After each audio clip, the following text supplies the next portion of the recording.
மைக்கியம் நேயர்களுக்கு அன்பான வணக்கம். ஏடிஆர் ரிப்போர்ட் வந்து ரிலீஸ் ஆயிருக்கு. எந்தெந்த கட்சிகள் எவ்வளவு வாங்கியிருக்காங்க அப்படின்றது ரிப்போர்ட்டை ரிலீஸ் பண்ணியிருக்காங்க. அதை சார்ந்து இருக்கக்கூடிய சட்டசபையில் நடந்த விஷயங்களை பற்றிலாம் இன்னைக்கு விரிவாக விவாதிக்க போகிறோம். வணக்கம் சார். வணக்கம். இன்னைக்கு முக்கியமான ஒரு விஷயம், ஊடகங்கள் பெரும்பாலும் தொடாத விஷயம். ஏடிஆர் திமுக எதுனா தொட மாட்டாங்கல்ல, தொடாத விஷயம். ADR report, association for democratic reforms அப்படின்ற ஒரு லாப நோக்கமற்ற ஒரு அமைப்பு. இது வந்து முக்கிய ஆவணங்களை வெளியிடும். இவர்கள் வந்து இந்திய தேர்தல் முறை மற்றும் அரசியல் கட்சிகளுடைய செயல்பாடுகளில் இருக்கிற வெளிப்படைத்தன்மை, ஜனநாயக சீர்திருத்தங்கள், இது பற்றிலாம் இந்த அமைப்பு கொண்டு வருது. இதில் நம்ம தேர்தல் நடந்த பிறகு இந்த ஏடிஆர் ரிப்போர்ட்டு பெரும்பாலும் வரும். ஏடிஆர் ரிப்போர்ட்னா வேட்புமனு தாக்கல் செய்கிற அரசியல்வாதிகள், அவருடைய குற்றப்பின்னாடி எவ்வளோ சொத்து விவரங்கள், இது இல்லாமல் கட்சிகள் வாங்கின நன்கொடை, மெயினாக அதுதான். அது இந்த மாதிரி விஷயங்கள். இதில் வந்து நம்ம குற்றப்பின்னணி இந்த சப்ஜெக்டுக்குள்ளே கொடுத்துருக்காங்க. அதுக்குள்ளே அப்புறம் இன்னொரு நாள் பேசுவோம். கட்சிகள் வாங்கின நிதிகள் மற்றும் நன்கொடைகள், இது சம்மந்தமாக ஒரு ரிப்போர்ட் கொடுத்துருக்காங்க. அதுதான் கிட்டத்தட்ட அதிர்ச்சி அடைய வைக்கமாக இருக்குது.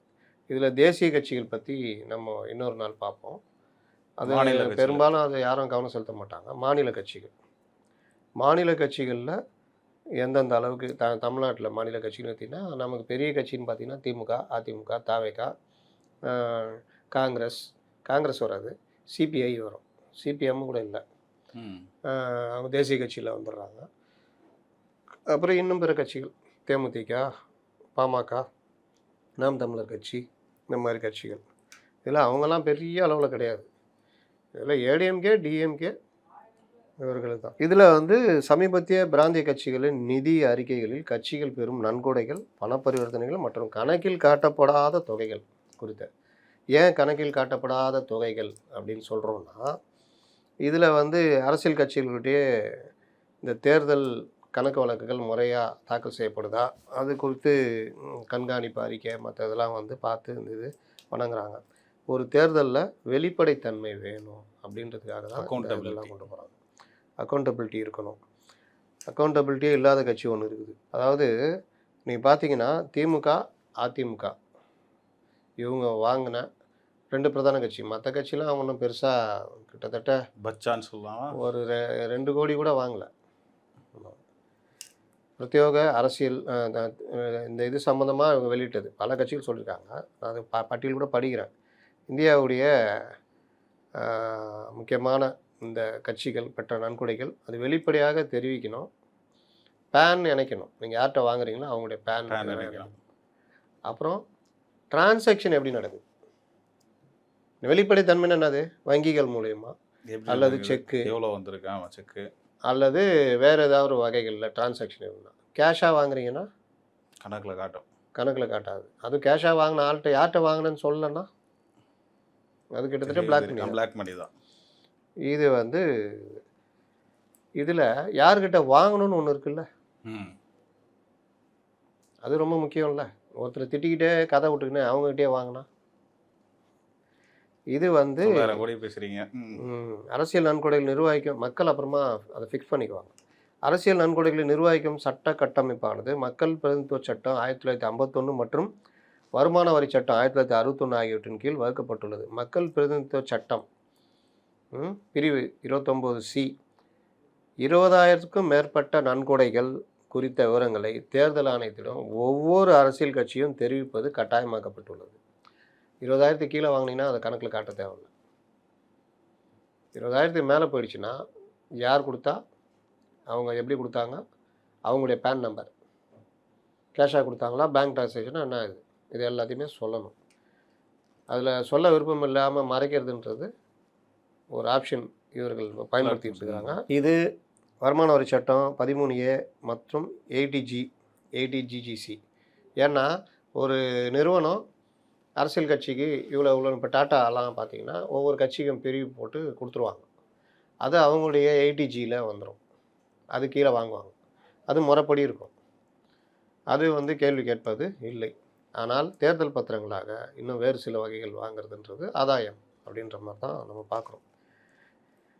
வருமான வரி சட்டம் வெளிப்படைத்தன்மை மற்றும் விதிமுறைகள் உட்பட்டு அரசியல் கட்சிகளுக்கு வரி விலக்குகளையும் நன்கொடையாளர்களுக்கு வரி சலுகைகளையும், அந்த காசை எடுத்துக்கலாம், கொடுத்த காசை இது பண்ணிக்கலாம், வழங்குகின்றன. 2023-24 அந்த ஃபினான்ஷியல் இயர் மற்றும் 2024-25 ஆகிய நிதியாண்டுகளில் தேர்தல் ஆணையத்திடம் மாநில அரசியல் கட்சிகள் தங்கள் 20,000 ரூபாய்க்கும் அதிகமாக பெற்ற நன்கொடை விவரங்களை தாக்கல் செய்திருக்கிறார்கள். இதிலேயே பல பேர் லேட்டு. டிஎம்கேலாம் 2 நாள் லேட்டு, இன்னும் சில பேர் 20 நாள் 10 நாள், ஏடிஎம்கேலாம் கரெக்ட் டைமில் கொடுத்துருக்காங்க அந்த பட்டியல். அதெல்லாம் அது குறித்து ஜனநாயகத்துக்கான சீர்திருத்த அமைப்பு இந்த ஏடிஆர் ஒரு அறிக்கை வெளியிட்டிருக்கு. இந்த அறிக்கை இரு நிதியாண்டுகளிலும் பெறப்பட்ட நன்கொடைகளின் எண்ணிக்கை, அந்த மதிப்பு, ஒப்பீடு, அதிக நன்கொடைகளை பெற்ற கட்சிகள் மற்றும் முக்கிய நன்கொடையாளர்களின் விவரங்கள் இது எல்லாத்தையுமே சொல்லியிருக்குது. 2023-24 ஆண்டில் 39 மாநில கட்சிகளின் அறிக்கைகளும் 2024-25 நிதியாண்டில் 34 கட்சிகளின் அறிக்கைகளும் தேர்தல் ஆணையத்தின் இணையதளத்தில் இருக்கிறது. இதில் தமிழகத்தில் திமுக, அதிமுக, இந்திய கம்யூனிஸ்ட் கட்சி இவங்களுடைய விவரம் மட்டும்தான் இருக்குது. அதாவது இது மட்டும்தான் பெருசு, மற்றதெல்லாம் அந்த அளவில் இல்லை.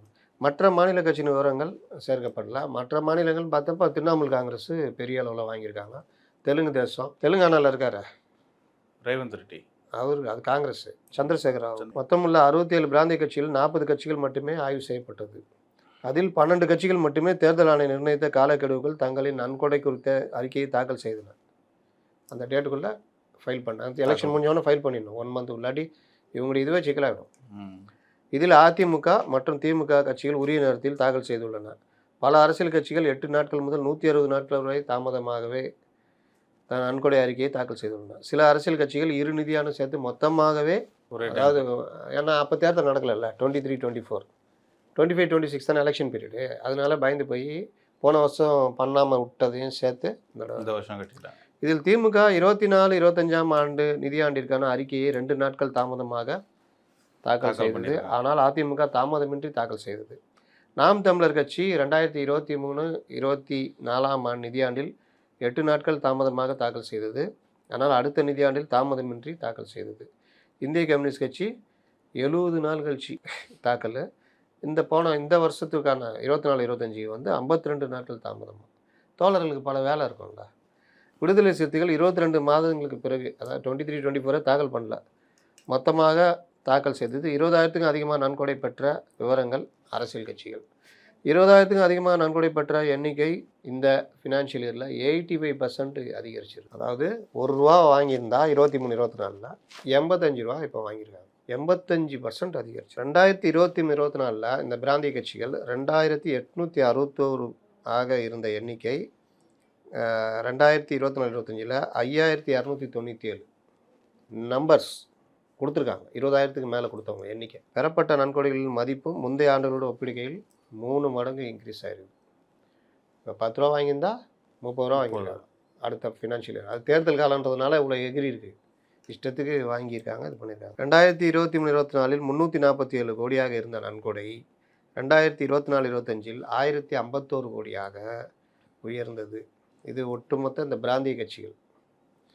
இதில் 2024-25 ஆண்டில் திமுக 20,000க்கும் அதிகமாக பெறப்பட்ட அந்த டோனர்ஸ் அந்த கொடுத்தவங்களுடைய எண்ணிக்கை 467 பேர்கிட்டருந்து வாங்கியிருக்கு.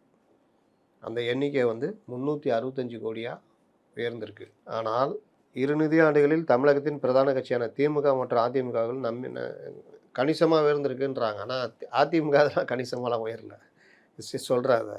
திமுக 2024-25 ஆண்டில் 50 பேரிடம் 21,056 கோடியை நன்கொடையாக பெற்ற நிலையில் அடுத்த நிதியாண்டிலேயே 467 பேரிடம், அதாவது 2023-24 50 பேர்கிட்ட மட்டும் 20,000 ரூபாய்க்கு மேலே நன்கொடையாக 21 கோடி தான் வாங்கியிருக்காங்க மொத்தமே.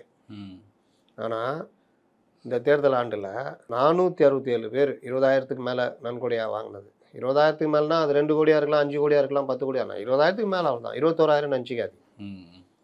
467 பேர்கிட்ட 365 கோடி ரூபா வாங்கியிருக்காங்க. இது ஏறக்குறைய 15 மடங்கு இன்க்ரீஸ் ஆகிருக்கு. 21 கோடி எங்கே, 356 கோடி எங்கே. இது போன வருஷத்தோட 344 கோடி ரூபா அதிகம். அதே போல் அதிமுக 2023-24 100 பேர் கிட்ட 3.6 கோடி, அதாவது 3 கோடியே 60 லட்சம் தான் வாங்கியிருக்கிறான், 67 லட்சம்.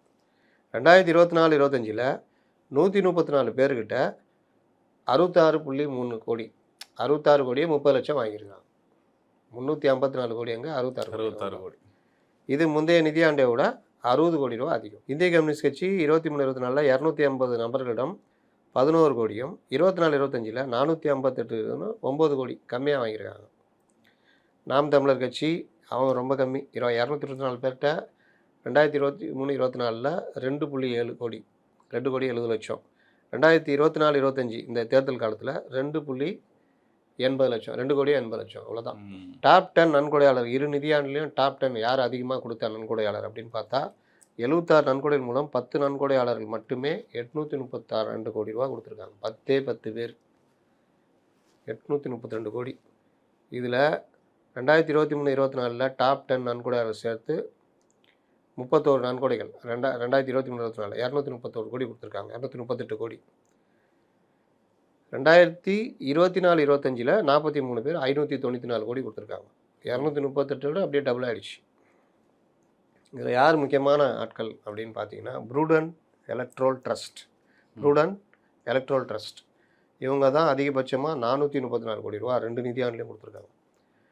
அடுத்து மொத்த நன்கொடையாளரில் 52% இவங்களே கொடுத்துருக்காங்க. இரண்டாவது டைகர் டிஸ்ட்ரிபியூட்டர்ஸ் எனப்படும் மேற்கு வங்கத்தை சேர்ந்த லாட்ரி நிறுவனம் 5 நன்கொடைகள் வாயிலாக 160 கோடியை வழங்கியிருக்குது. இதில் அதிகமாக வாங்கினது திரிணாமுல் காங்கிரஸ், திமுக பெரிய கட்சி. இது மேற்கு வங்கத்தை சேர்ந்த டைகர் டிஸ்ட்ரிபியூட்டர்ஸ்ன்ற லாட்ரி கம்பெனி. யார் வாங்கினான்றது தகவல் வரல, சொல்கிறேன். மூன்றாவதாக ப்ராக்ரெசிவ் எலக்ட்ரல் ட்ரஸ்ட் 70 கோடி ரூபா. அப்புறம் தான் மேட்ரு வேதாந்தா குழுமம் 45 கோடி ரூபா கொடுத்துருக்குது. இது தூத்துக்குடி. அடுத்து இன்னொருத்தர் யார், ஏபி ஜென்ரல் எலக்ட்ரல் ட்ரஸ்ட் 32 கோடி. இதில் இவங்க பாஷ்யம் கன்ஸ்ட்ரக்ஷன் அவங்க 10 கோடி ரூபா கொடுத்துருக்காங்க. யார் கொடுத்தாங்களோ தகவல் இல்லை, கொடுத்துருக்காங்க. 2024-25 டாப் 3 நன்கொடை முக்கியமானவராக தெலுங்கு தேசம் கட்சியை சேர்ந்த மத்திய அமைச்சர் சந்திரசேகர் பெம்மசானி 30 கோடியும் அவரின் சகோதரர் ரவிசங்கர் பெம்மசானி 17 கோடியும் கொடுத்துருக்காரு. அவங்க தெலுங்கு தேசத்துக்கு தான் கொடுத்துருப்பாங்க, வேறு யார் கொடுத்துருப்பாங்க. சென்னையில் உள்ள பாஷ்யம் கட்டுமான நிறுவனம் 10 கோடி வழங்கியுள்ளது. யாரிடமிருந்து அதிக நன்கொடைகள்? இரு நிதியாண்டுகளும் கார்ப்பரேட் நிறுவனம் அதிக நன்கொடைகள் வந்துள்ளன. கார்ப்பரேட் கம்பெனிஸ் தான் கொடுத்துருக்காங்க. பாவம்ல. இதில் 207 நன்கொடைகளில் 227 கோடி ரூபா வந்திருக்கு. அதாவது 2023-24. இந்த 24-25 440 நன்கொடைகள் மூலம் 644 கோடி ரூபா கொடுத்துருக்காங்க. தேர்தல் காலம் வாரி வாங்கியிருக்காங்க, கொடுத்துருக்காங்க. இதில் இது ஒரு விஷயம். திமுக பெற்ற நன்கொடை 2024-25 ஆண்டில் திமுக பெற்ற மொத்த நன்கொடையான 365 கோடி ரூபாயில் 82% தொகையை 300 கோடியே 63 லட்சத்தை பெயர் வெளியிட விரும்பாத நபரிடமிருந்து பெற்றுள்ளது. பெயர் வெளியிடா அன்னோன் டோனர்ஸ் அவங்கள்ட்ட வாங்கியிருக்காங்க. அதாவது இவங்க பேர் கொடுக்கல. 300 கோடி நான் பேர் தரமாட்டோம். மீதி இருந்து 65 கோடி மட்டும்தான் இவர்கள் யார் கொடுத்தாங்க, பேன் கார்டு எல்லாம் கொடுத்துருக்காங்க. கார்ப்பரேட் மற்றும் வர்த்தக நிறுவனத்திலிருந்து 60 கோடி ரூபாயும் தனிநபரிடமிருந்து 4.92 கோடியும் பெற்றது. 2023-24 ஆண்டில் திமுக கார்ப்பரேட் நிறுவனங்களிடம் 14.7 கோடி ரூபாயும் தனிநபரிடமிருந்து 48 லட்சம் பெயர் வெளியிட விரும்பாத நபரிடமிருந்து 6.4 கோடியும் நன்கொடையாக பெற்றுள்ளது. ஒட்டுமொத்தமாக 2 ஆண்டுலேயும் திமுக வாங்கின நன்கொடை 387.34 கோடி. இதில் 82% 300.64 கோடி ரொக்க பணமாக கேஷாக வாங்கியிருக்காங்க. அதிமுக பெற்ற நன்கொடை இது கேஷாக வாங்கிறதுன்றதுனால தான் இவங்க பேர் சொல்லலை, பேன் கொடுக்கல அப்படின்னா அது எப்படின்றது என்ன கணக்கு? இது பிளாக் மணி கணக்கு. இது யாராவது ஏதாவது வழக்காக 4 பின்ன ஏதாவது கொண்டு போவாங்க. இல்லை தேர்தல் ஆணையமே இதை கணக்கில் எடுத்துக்கோ. ஐடிக்கெலாம் இது போகும். நீங்கள் 300 கோடி கேஷாக வாங்கியிருக்கீங்க அப்படின்னு சொல்லிட்டு இதெல்லாம் நான் அந்த டீட்டெயில் அனுப்புகிறேன், அதை அதில் காமிங்க. 2023-24 ஆண்டில் அதிமுக கார்ப்பரேட் நிறுவனங்களிடம் இருந்து 1.49 கோடி 1.5 கோடி தனிநபரிடம் 2.17 கோடி 2 கோடியே 17 லட்சம் பெயர் வெளியிட விரும்பாத நபரிடம் 3 கோடியே 67 லட்சம் நன்கொடையும் பெற்றுள்ளது. இவங்களும் இந்த பெயர் வெளியிட விரும்பாதன்னு 3.6 கோடி 3.6 கோடி 2024-25 அதிமுக கார்ப்பரேட் கம்பெனி வந்து 65 கோடி, தனிநபரிடமிருந்து 1.3 கோடி, 3 கோடி இல்லை 1.03 கோடி, பெயர் வெளியிட விரும்பாத நபர்கிட்ட வந்து 20 லட்சம் தான் வாங்கியிருக்காங்க. ஆனால் ஒட்டுமொத்தமாக 2 ஆண்டுகள் மட்டும் 69 அதாவது கிட்டத்தட்ட 70 கோடி நன்கொடையாக ஏடிஎம்கே வாங்கியிருக்கு. இதில் 66 கோடியை வங்கிகள் மூலியமாக வாங்கியிருக்கு, டைரெக்டாக பக்காவாக வாங்கியிருக்காங்க, பேண்ட்லாம் கொடுத்து. அதனால் இதுதான் இந்த ஏடிஆர் ரிப்போர்ட்டு. இதில் வேதாந்தா குழுமம் 42 கோடி கொடுத்துருக்காங்க, பாஷ்யம் 10 கோடி கொடுத்துருக்காங்க. யார் கொடுத்துருக்காங்களோ நான் வந்து அதுலேயும் இல்லை, நானும் சொல்ல முடியாது. ஆனால் வேதாந்தாவும் இதுவும் இங்கே தான், அது பெரிய லண்டன் நிறுவனமாக இருந்தாலும் அவர்களுடைய தேவை இங்கே இருக்குது, குஜராத்தில் மற்ற இடத்துல இருக்காங்க போல. அதே மாதிரி மாநில கட்சிகளில் பெரிய கட்சிகள்னு பார்த்தீங்கன்னா உங்களுக்கு திமுக, அதிமுக, திரிணாமுல் காங்கிரஸ். ஃபஸ்ட்டு டிஎம்கே 365 கோடி இந்த வருஷம், திரிணாமுல் காங்கிரஸ் 184 கோடி, ஒய்எஸ்ஆர் காங்கிரஸ் 140 கோடி, தெலுங்கு தேசம் பார்ட்டி 83 கோடி, ஏஐஏடிஎம்கே 66 கோடி, பிஜு ஜனதாதள் 66 கோடி, 60 கோடி, ஜேஎம்எம் அவன் வந்து 33 கோடி, அப்புறம் ஜனசேனா 25 கோடி, இந்த மாதிரி ஐயூஎம்எல் 15 கோடி. ஐயூஎம்எல் கேரளாவில் வாங்கியிருப்பாங்கன்னு நினைக்கிறேன். பிஆர்எஸ் இந்த இது தெலுங்கானா கட்சியில், இது அவங்க தெலுங்கானா கட்சி, ராஷ்ட்ரிய சமாஜ், அவங்க வந்து 15 கோடி, சிபிஐ 9 கோடி, மற்ற பார்த்தீங்கன்னா நாம் தமிழர் கட்சி 2.8, அவ்வளோதான், பெருசாக இது கிடையாது. இதில் கேஷாக வாங்கினது 300 கோடி வாங்கினது ஒரே கட்சி திமுக தான். அதுக்கப்புறம் வேறு யார் வாங்கியிருக்கா, சின்ன எவ்வளோ வாங்கியிருக்காங்கன்னா 20 லட்சம் ஏடிஎம்கே, 10 லட்சம் ஒரு கட்சி, 49 லட்சம் ஒரு கட்சி, அவ்வளோதான் கேஷாக வாங்கினது. திமுக மட்டும் தான் கேஷாக வாங்கியிருக்காங்க. போன நிதியாண்டில் கேஷாக வாங்கினது அதிகமாக வாங்கினதும் திமுக தான், 6 கோடியே 45 லட்சம். சிபிஐ வெறும் 2 லட்சம் கேஷாக வாங்கியிருக்காங்க. எம்ஜிபின்னு ஒரு கட்சி, அது என்ன கட்சின்னு தெரில, அவங்க வந்து 50,000 ரூபா கேஷாக வாங்கியிருக்காங்க. அதனால் இதுதான் அந்த இதில் இருக்கிற தகவல். வெளிநாடுகள்லேருந்து பெரும்பாலும் இவங்க வாங்கின நிதிலாம் கிடையாது, அந்தளவுக்கு யாரும் வாங்கலை, ரொம்ப கம்மியாக தான் வாங்கியிருக்காங்க. எல்லாம் இங்கே தான் இங்கே இருக்கிறவங்க கொடுக்குறாங்களா, அப்புறம் என்ன. இதில் சில பரிந்துரைகளை அவங்க ஏடிஆர் வந்து சொல்லியிருக்காங்க. 2013 செப்டம்பர் மாதம் உச்சநீதிமன்றம் அளித்த தீர்ப்பின்படி ஒரு வேட்பாளரின் பிரமாண பத்திரத்தில் எந்த பகுதியும் காலியாக இருக்கக்கூடாதுன்னு உச்சநீதிமன்றம் உத்தரவு. அதே போன்று அரசியல் கட்சிகள் தாக்கல் செய்யும் படிவம் 24A இல் ஃபார்ம் 24A 20,000க்கும் மேற்பட்ட நன்கொடை கொடுத்த விவரங்கள் எந்த பகுதியும் காலியாக இருக்கக்கூடாது அப்படின்றது. குறைந்தபட்சம் 20,000 ஒற்றை நன்கொடையாக அல்லது பல நன்கொடைகளாக வழங்கும் அனைத்து நன்கொடையாளர்களும் தங்களுடைய பேன் விவரங்களை வழங்குவது கட்டாயமாக்கப்பட்டுள்ளது. ஆனால் இவங்க 300 கோடி வழங்கல. ஒரு நபர் அல்லது நிறுவனம் ஒரு நிதியாண்டில் மொத்தம் 20,000க்கு மேல் பல சிறிய நன்கொடைகளாக வழங்குவதை தடை செய்யும் விதி கொண்டு வரப்பட வேண்டும். இதன் மூலம் ஒரே நன்கொடையாளரிடமிருந்து அதிக தொகை பெற்றாலும் அறிக்கை அளிக்கும் விதிமுறையிலிருந்து கட்சிகள் தப்ப முடியாது. அதாவது ஒரு நபர் அல்லது நிறுவனம் ஒரு நிதியாண்டில் மொத்தம் 20,000க்கு மேல் பல சிறிய அதாவது ஒரே தடவை கொடுத்துட்டா மாட்டிக்குவாங்க. அதனால் அப்பப்போ அப்படி இப்படின்னு அந்த மாதிரி கொடுக்குறத நிறுத்தணும் அப்படின்றாங்க. தேசிய மற்றும் பிராந்திய கட்சிகள் நிதி வெளிப்படைத்தன்மையை ஊக்குவிப்பதற்காக தங்களின் முழுமையான மற்றும் சரியான நன்கொடை அறிக்கைகளை தேர்தல் ஆணையத்திடம் உரிய நேரத்தில் சமர்ப்பித்து மற்றவர்களுக்கு முன்னுதாரணமாக இருக்கணும் அப்படின்னு. ரொக்கமாக நன்கொடை வழங்கும் நபர்கள், நிறுவனங்கள் அல்லது அமைப்புகளின் பெயர்கள் மற்றும் முகவரிகள் போன்ற தேவையான விவரங்களை வழங்க தவறும் அரசியல் கட்சிகள் மீது தேர்தல் ஆணையம் நடவடிக்கை எடுத்திருந்தால் அது குறித்த விவரங்களை அதன் இணையதளத்தில் பகிரப்பட வேண்டும். இந்த கட்சி இப்போ டிஎம்கே 300 கோடி கேஷாக வாங்கியிருக்காங்க, தரமாட்டிக்கிறாங்க, நேம் லிஸ்ட்டு, நாங்கள் நடவடிக்கை எடுத்திருக்கோம் அப்படின்னு அதை தேர்தல் ஆணையம் வெப்சைட்டில் ரிலீஸ் பண்ணோம். தேர்தல் ஆணையம் குறித்த நிர்ணயித்த காலக்கெடுக்குள் அறிக்கை சமர்ப்பிக்காத கட்சிகளுக்கு அவற்றின் பல்வேறு மூலங்களிலிருந்து வரும் வருமானத்தில் 100% வரி விதிப்பதற்கான அபராதம், அது வரி அபராதம் விதிக்கணும் அப்படின்றாங்க. முழுமையற்ற தகவல்களை வழங்குவதை தடுத்து நிறுத்த தவறான அல்லது இதில் பல பேன் வந்து அதில் சொல்லியிருக்காங்க. பேன் கொடுத்த தகவலே தப்பான், தவறான பேன் இது ஏதாவது நம்பரை போட்டு விட்டுறது, செக் பண்ணால் அது இருக்காது, பேனே இருக்காது. இந்த மாதிரி வேலைலாம் பண்ணிக்கிறாங்க. தவறான அல்லது விடுபட்ட பேன் பணப்பரிமாற்ற விவரங்களை கொண்ட முழுமையற்ற பங்களிப்பு அறிக்கைகளை தேர்தல் ஆணையம் கட்சிகளுக்கு திருப்பி அனுப்ப வேண்டும். தேசிய மற்றும் பிராந்திய அரசியல் கட்சிகள் தங்கள் நிதி சார்ந்த அனைத்து தகவல்களையும் தகவல் அறியும் உரிமை சட்டத்தின் கீழ் வழங்க வேண்டும். தேர்தல் ஆணையத்துக்கே தரமாட்டேங்கிறாங்க. இதில் ஆர்டிஐ கொடுத்துருவாங்களா?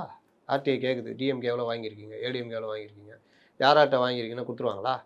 இந்த குழுமத்திலிருந்து நீங்கள் பெற்ற தொகை எவ்வளவு, அது பற்றி தெரிவிக்கணும் கொடுத்துருவாங்களா? தெரிவிக்கணும்னு இவங்க சொல்கிறாங்க. இது அரசியல் கட்சிகள் தேர்தல் மூலம் ஜனநாயகத்தை வலுப்படுத்துவதில் முக்கிய பங்காற்றும். கள்ள பங்குகள், ஷெல் கம்பெனிஸ் இருக்குல்ல, அல்லது சட்டவிரோத நிறுவனங்களிலிருந்து வரும் நன்கொடைகளை கட்டுப்படுத்த. ஷெல் கம்பெனினா எப்படி தெரியும்ல? இப்போ என்கிட்ட பிளாக் பண்ணியிருக்கோம், 2000 கோடி இருக்கும், நான் அதை ஒயிட்டும் ஆக்கணும். அதே நேரத்தில் கட்சிக்கு நிதி மாதிரியும் காமிச்சிட்டா ஒயிட் ஆகிடும். உடனே நான் வந்து அந்த ஃபார்மா இந்த எக்ஸ்போர்ட்டு இது அதுன்னு எதாவது இது பண்ணுவேன். இல்லாட்டி எங்கேயாவது அமுச்சு அங்கேருந்து இங்கே கொண்டு வருது எஃப்சிஆர்ஏ. அதுக்கு தான் கொண்டு வந்தது எஃப்சிஆர்ஏ. அதை ஏற்று ஒரு ஏதோ அறிக்கையெல்லாம் விட்டார் போல. இப்போ திமுக யார் பாதிப்போ அவங்களாம் விடுவாங்க. அதனால் பிராந்திய மற்றும் பதிவு செய்யப்படாத கட்சிகளின் நன்கொடை அறிக்கைகள் குறித்த ஆண்டு ஆய்வை சிபிடிடியின் பிரத்யேக பிரிவு மூலம் தொடங்க வேண்டும். இதில் கட்சி தொடங்கியிருப்பான், அவன் அங்கீகரிக்கப்பட்ட கட்சியாக இருக்க மாட்டான், தேர்தலில் இது பண்ண மாட்டான். இப்போ பெரிய கட்சிகளுடைய இதில் போட்டிடுவோம், அவன் இந்த கணக்கு யார் பார்க்குறது? அவன் இதை வச்சுட்டு பெருசாக கல்லா கட்டியிருப்பான். அதையும் இதுக்குள்ளே கொண்டு வரணும் அப்படின்றாங்க. நிதி அறிக்கைகள் சுதந்திரமாக தணிக்கை செய்யப்படுவதையும் சரியான நேரத்தில் பொதுமக்கள் கிடைக்க செய்வதையும் உறுதி செய்ய அறிக்கை மற்றும் வெளிப்படைத்தன்மை நடைமுறைகள் பலப்படுத்த வேண்டும். ஆன்லைன் அறிக்கை மற்றும் வெளிப்படைத்தன்மை தளத்தை உருவாக்குவது செயல்திறனையும் வெளிப்படைத்தன்மையும் மேம்படுத்தும். எந்தெந்த பதிவு செய்யப்பட்ட கட்சிகள் உரிய நேரத்தில் சமர்ப்பித்தன, எவை தாமதப்படுத்தின, எவை தவறளித்தன என்பது குறித்த நிலவரங்களையும் ஆணையம் அல்லது பிற சம்பந்தப்பட்ட அதிகாரிகளால் அத்தகைய கட்சிகள் மீது எடுக்கப்பட்ட நடவடிக்கைகள் குறித்த விவரங்களையும் வழங்கணும். எவன் சப்மிட் பண்ணால், எவன் லேட் பண்ணால், எவன் சப்மிட் பண்ணல, எவன் சேர்த்து வச்சு சப்மிட் பண்ணால், அதனால என்ன நடவடிக்கை எடுத்தீங்க, இன்னும் வேறு என்னென்ன தப்பான விஷயங்கள், அது மேலே என்ன நடவடிக்கை எடுத்தீங்க, அதை வந்து ஆணையத்துடைய வெப்சைட்டில் வெளியிடணும். இல்லை அதிகாரிகள் ப்ரெஸ் மீட் ஏதாவது ஒன்று போட்டு பண்ணணும். அரசியல் நிதியில் வெளிப்படைத்தன்மையை அதிகரிப்பதற்காக கார்ப்பரேட் நிறுவனங்கள் தங்கள் வழங்கும் அரசியல் நன்கொடைகள் குறித்த விவரங்களை தங்கள் இணையதளங்கள் மூலம் நல்லா வெளியிடுவாங்களே, ஆண்டு அறிக்கையில் அல்லது பிரத்யேக பக்கத்தில் பொது வெளியில் கிடைக்க செய்ய வேண்டும். அவன் வெளியிட்டா அவன் ஏன் கேஷாக கொடுக்குறான், அவன் ஏன் பேன் இல்லாமல் கொடுக்குறான்? அதனால் இதுதான் ஏடிஆர் ரிப்போர்ட்டு. தங்களை நியாயவான்கள் அப்படி இப்படின்னு பேசுகிறவங்க தான் முதல்ல இதில் அதிகமாக பண்ணியிருக்காங்க. இது யாராவது எங்கேயாவது பேசுனாங்களா? நம்ம தான் பேசுகிறோம். இல்லை, ஒரே ஒரு மூத்த பத்திரிகையாளர் பேசியிருக்காரு, முழுசாக இந்த மாதிரி போல தொட்டிருக்காரு. மற்றபடி யாரும் பேசலை. ஊழலுக்கு எதிராக பேசுகிற கரப்பாம்பூச்சிகளும் காட்டுப்பூச்சிகளும் கூட இதை பற்றி பேசலை. ஏன்னா அவங்களுக்கு வேறு சில வேலைகள் இருக்குது. கரப்பாம்பூச்சி கூட இப்போலாம் தமிழ்நாட்டில் பறகுது போலையே, பறகுது உள்ளுக்குள்ளே அது ஏதாவது வலை தோண்டி நிற்குது. சில காட்டுப்பூச்சிகளை கூட சேர்த்துக்கிட்டு ஏதாவது பண்ணி இங்கே இருக்கிற இளைஞர்களை மூளைச்சலவை செய்து ஏதாவது பண்ண முடியுமான்னு ட்ரை பண்ணுது. இவர்களே ஐபியும் மாநில உளவுத்துறையும் கண்காணித்து கொண்டிருக்கிறது. இவர்கள் எப்படி திடீர்னு உருவாகிறார்கள், திடீர்னு இவர்களுக்கு எப்படி இவர்களுடைய ஆதரவுகள் கூடுகிறது, வியூஸ் கூடுகிறது, பாட்டா இல்லை போட்டா எப்படி இவர்களுக்கு திடீர் விளம்பரங்கள் கிடைக்கிறது, அதற்கு பின்னாடியில் எவ்வளோ நிதிகள் செலவு பண்ணப்படுகிறது, இந்த மாதிரி விஷயங்கள்லாம் உளவுத்துறைகள் கண்காணிக்கிறது. நம்முடைய நேயர்களும் இந்த மாதிரி விஷயங்களில் ரொம்ப இதுவாக இருக்கணும். ஏன்னா செயற்கையாக இப்போ என்னால் கூட ஒரு குறிப்பிட்ட தொகை கட்டினேன்னா டக்குன்னு என்னுடைய சப்ஸ்கிரிப்ஷனு 1,00,000 எட்டிடும். இன்னொரு இது பணம் கட்டினேன்னா எனக்கு வந்து வியூஸே அதிகமாகிடும், 1,00,000 அப்படிலாம் போகும். அப்போது முத்தலீஃபுக்கு பெரிய வரவேற்பு இருக்குது அப்படின்ற மாதிரி. நம்மக்கிட்ட இருக்கிறது ஆர்கானிக் வியூவர்ஸ். அதுக்கு தான் என்றைக்கே மரியாதை இருக்கும். தானாக சேர்ந்த கூட்டம் தான் ஆர்கானிக் வியூஸ். இந்த தானாக சேர்ந்த கூட்டம் தான் என்றைக்குமே உயிர்ப்போடு இருக்கும். இந்த இல்லாத கூட்டம் அது என்ன சொல்கிறாங்க, பாட்டா இந்த மாதிரிலாம் வந்ததெல்லாம் அது சும்மா அது வந்து ஒரு தொங்கு சதை மாதிரி. நீங்கள் ஜிம்முக்கு போய் நல்லா எக்ஸசைஸ் பண்ணி கட்ஸ் கொண்டு வந்தீங்கன்னா அது கட்டு, அது என்றைக்குமே இருக்கும். நீங்கள் வாட்டில் ஒரு இந்த விவேக் போட்ட மாதிரி ஒரு ஷர்ட் போட்டு உள்ள பலூனை ஏற்றிருந்தீங்கன்னா அது என்றைக்கு இருந்தாலும் அது வேஸ்ட்டு தான். இது நம்ம நேயர்கள் புரிஞ்சிருப்பாங்கன்னு நினைக்கிறேன். பலரும் புரிந்து கொள்ள வேண்டிய காலகட்டம். ஏன்னா ஒருவனை ஏமாற்றணுன்னா முதல்ல ஆசையை தூண்டு அப்படின்னு சொல்லிட்டு சதுரங்க வேட்டையில் அந்த படத்தில் ஹெச் வினோத் எடுத்த படம் தான் அது. அற்புதமான படம். அந்த மாதிரி முதல்ல உங்களை கவர்றதுக்கான வேலையை அவர்கள் செய்யணும். அப்படின்னா இங்கே யார் இந்த வேலையெல்லாம் பண்ணிக்கிட்டு இருக்கிறான் அப்படின்னா அவனை பிடிச்சி அவன் மூலியமாக ஒரு ஆசையை தூண்டி அவனை பிரம்மாண்டமாக காமிச்சு அதன் மூலியமாக உள்ள கால் ஊனி அதன் மூலியமாக வேறு சில வேலைகள்லாம் பண்ணுறேன். இதுக்கு அந்நிய நிதி பெரிய அளவில் உள்ளக வந்து இறங்கிட்டு இருக்குது. அந்நிய கைகூலிகளாக பலர் மாறுவார்கள். அதனால் தேசியம் சார்ந்த நம்முடைய அக்கறை ப்ளஸ் மாநில நலன் சார்ந்த அக்கறை. இதுதான் முதல்ல நம்ம இந்தியன், செகண்ட் நம்ம தமிழியன். இந்த எண்ணத்தோடு நம்ம செயல்பட்டோம்னா என்றைக்கு இருந்தாலும் பிரச்சனை இருக்காது. இந்த மாதிரி ஆட்கள்லாம் தோல் உரிக்கணும். அதே மாதிரி மாநில கட்சிகள் பாருங்கள், நிதி விஷயத்தில் எவ்வளோ ஒரு தேர்தல் ஆணையம் இவ்வளோ டைட் பண்ணி ஒரு ஏடிஆர் ரிப்போர்ட் இதெல்லாம் கொடுத்தும் இதில் நாங்கள் வந்து இத்தனை, அதாவது 62% வரவே நான் காமிக்க மாட்டேன், அது கேஷாக வாங்கியிருக்கேன், பேன் எதுவுமே காமிக்க மாட்டேன்னா தேர்தல் ஆணையம் இப்போ என்ன பண்ணுது? இதை ஏன் விவாத பொருளை ஏடிஆர் ரிப்போர்ட்டை ஏன் எடுத்து எந்த ஊடகமும் விவாதிக்கவில்லை? ஏன் பெருசாக யாரும் செய்தியாக போடலை? இந்த மாதிரி விஷயங்கள்லாம் இதில் இந்த லாட்டரி திமுக வாங்கியிருக்குன்றதுனால தான் பேசலையோ? வேற என்ன, அடுத்த வருஷம் பாருங்கள் இவங்களுக்கு வரும் ஏடிஆர். யார்? தாவேகா. டிவிகே ஏடிஆரில் மாட்டாமல் ஏடிஎம்கே மாதிரி இருந்தாங்கன்னா நல்லாயிருக்கும். ஏடிஎம்கே பாருங்கள், அந்த ஆளுங்கட்சியாக இருந்தப்போ பீட் பண்ணிடுவாங்கன்னு எக்ஸ்பெக்ட் பண்ணுறீங்களா? இல்லை பீட் அது பண்ணிடுவாங்க. கரெக்டாக இருந்தால் நல்லதுன்ற, இல்லாட்டி தான் விவாதிக்கப்படும். அன்னைக்கு எடுத்துகிட்டு விவாதிப்பாங்க. ரொம்ப அழகாக உங்கள் கருத்துக்களை பதிவு பண்ணீங்க. மீண்டும் ஒரு நேர்காணலை சந்திப்போம். நன்றி சார்.